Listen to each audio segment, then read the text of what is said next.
be standing in front of hundreds of members of our community at this very moment to share our year in review at the annual meeting.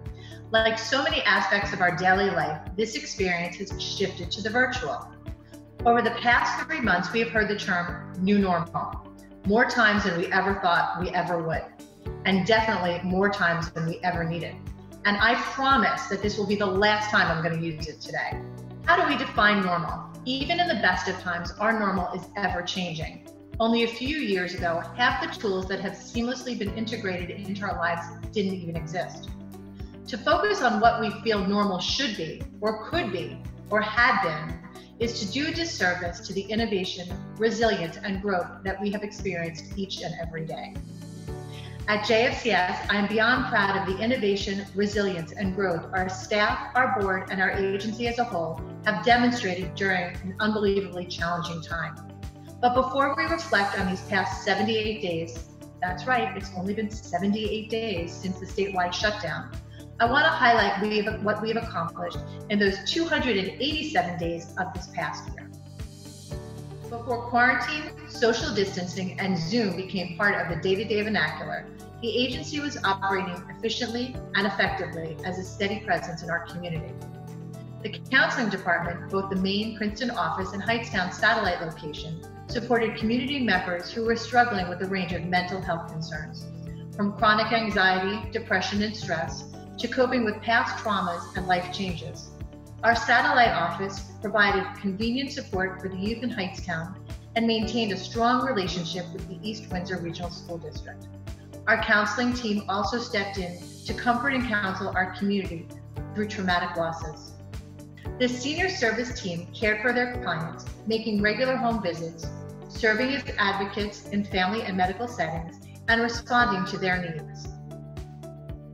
These departments were operating like the well-oiled machine that they are, due to the diligence and compassion of those staff members.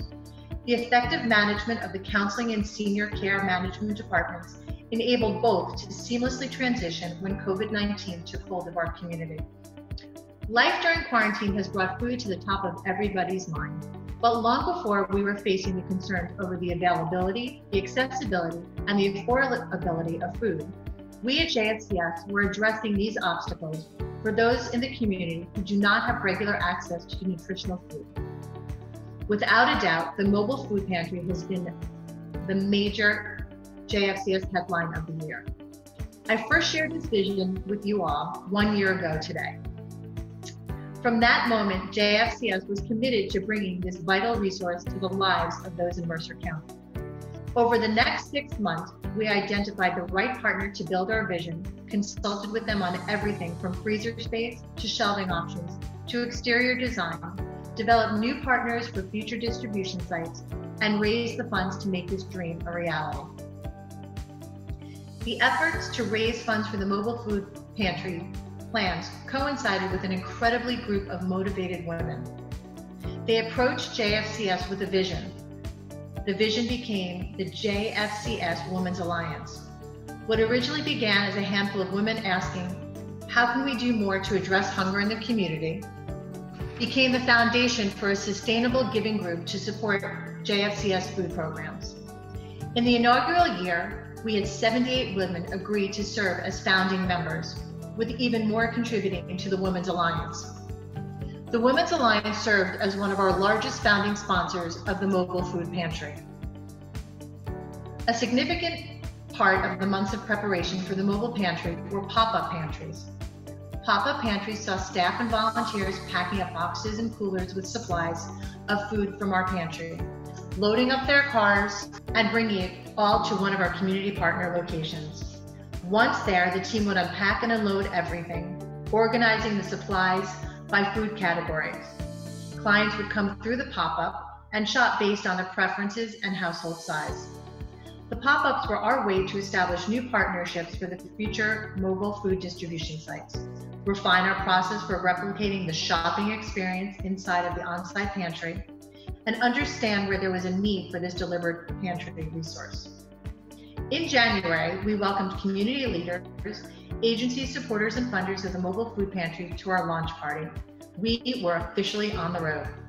We set an initial schedule of one distribution a week in the first month, connecting back to our pop-up partners, including Holy Apostles Episcopal Church in Yardville, Better Beginnings Child Development Center in Hightstown, and Wheaton Point, a low-income senior residence in East Windsor. And as they say about the best laid plans, with a little over 1 month on the road, we quickly recognized that our mobile food pantry was going to be a very valuable resource as COVID-19 quickly affected the ability to safely and reliably procure food and impacted the financial security of households across Mercer County. 11 weeks ago, JFCS pivoted to a remote operational model. Our counseling clients saw a seamless transition to teletherapy provided by phone and later through Zoom.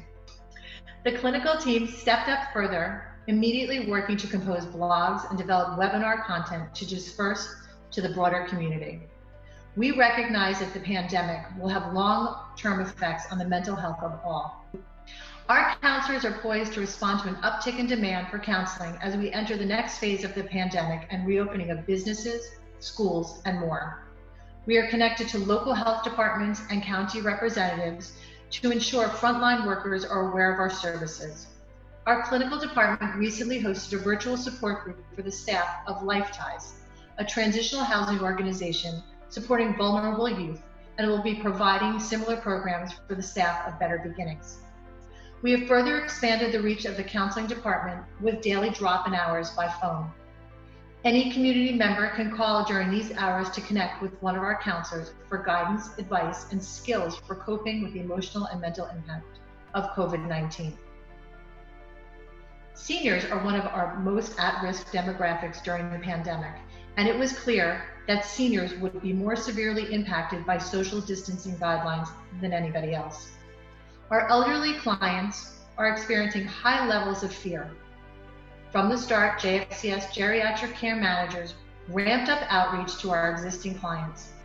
Each client receives a weekly check-in call from a geriatric care manager, and overall, the department has seen a 50% increase in time spent on phone and email exchanges with clients and their families. As isolation sets in, the care managers help connect the clients through our friendly visitor program with a volunteer making additional check-in calls. We have 68 seniors who receive these weekly calls where a volunteer spends time catching up and providing much needed socialization. Our seniors are not the only ones feeling the impact of distancing. The youth in our team programs have been facing unique challenges as they quickly navigate remote learning and the isolation of being separated from their peers.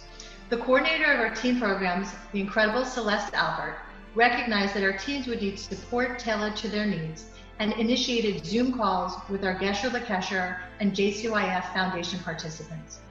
Each virtual gathering is a chance for teens to participate in guided discussions, share about their experiences, and connect with each other. Between the two groups, there have been 509 check-ins on program participants and 146 community service hours throughout 2 virtual mitzvah events. Through the mitzvah events, teens were able to engage in service projects that could be accomplished from their homes while supporting charitable efforts at the local and national level. The teen responses to the programs demonstrated how important this outlet for connection can be, with participants saying, "These calls help me stay positive and feel connected to other teens. It's reassuring to hear the experience of other people during the time and know I'm not alone. And I'm staying connected to Jewish values despite being physically distanced." Where so many of our services were able to transition to remote models, this was never an option for our food programs. Before sharing the incredible stories and statistics, I must acknowledge the staff who have made this possible. The small team that coordinates our food programs never once hesitated in their service to our clients. The volume of demand that has been managed by only a few individuals is absolutely astounding.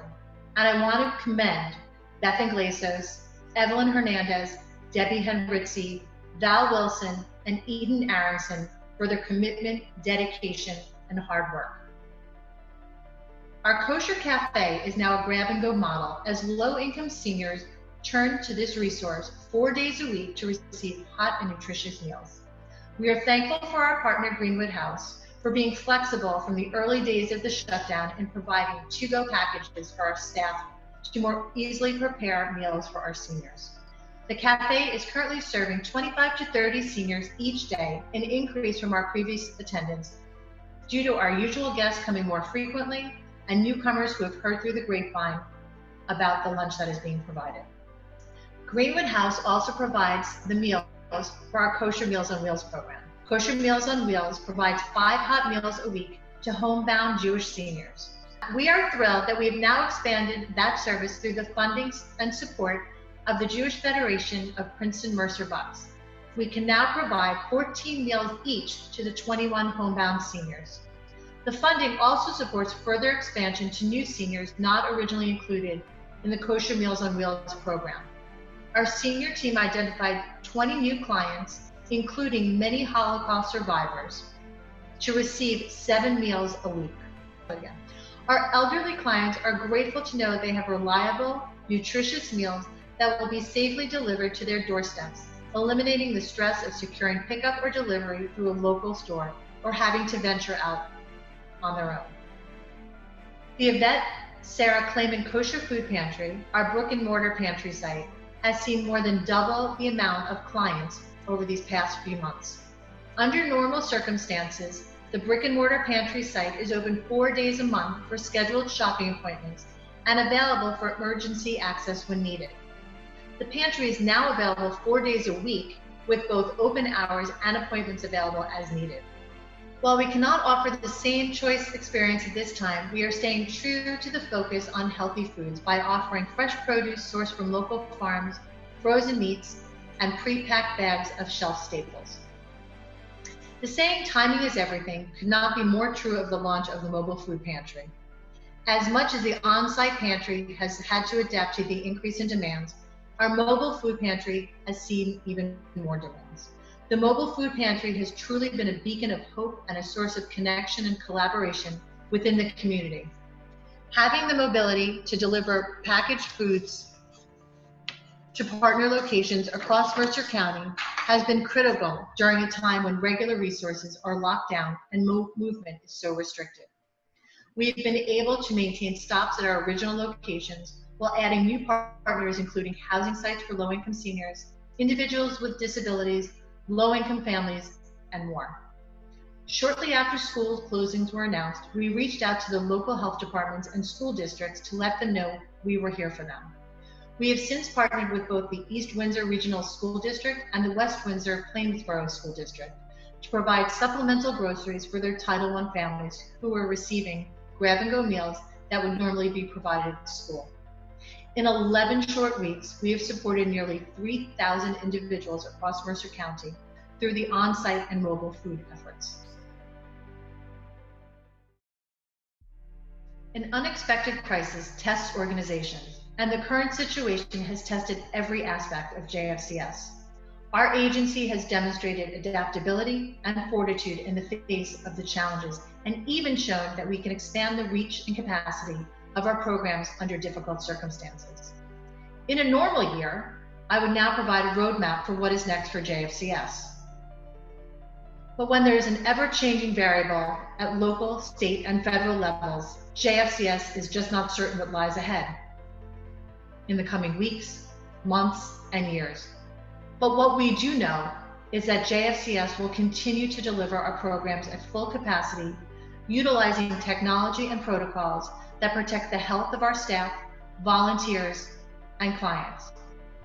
What we do know is that our leadership and board of directors are assessing all resources and contingencies to develop a reopening plan that is safe for our staff and our clients. What we do know is that our plans for programs and events will include options and flexibility to continue or shift virtually when necessary. What we do know is that the reopening plans will include long-term strategies to prepare our team for future disruptions or crises, so we can adapt and respond even faster.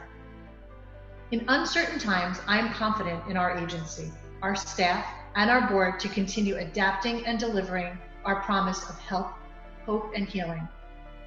I am also certain that this incredible Mercer community will continue to rally behind JFCS. We know hope is needed more than ever, and JFCS will be a light of hope for our community.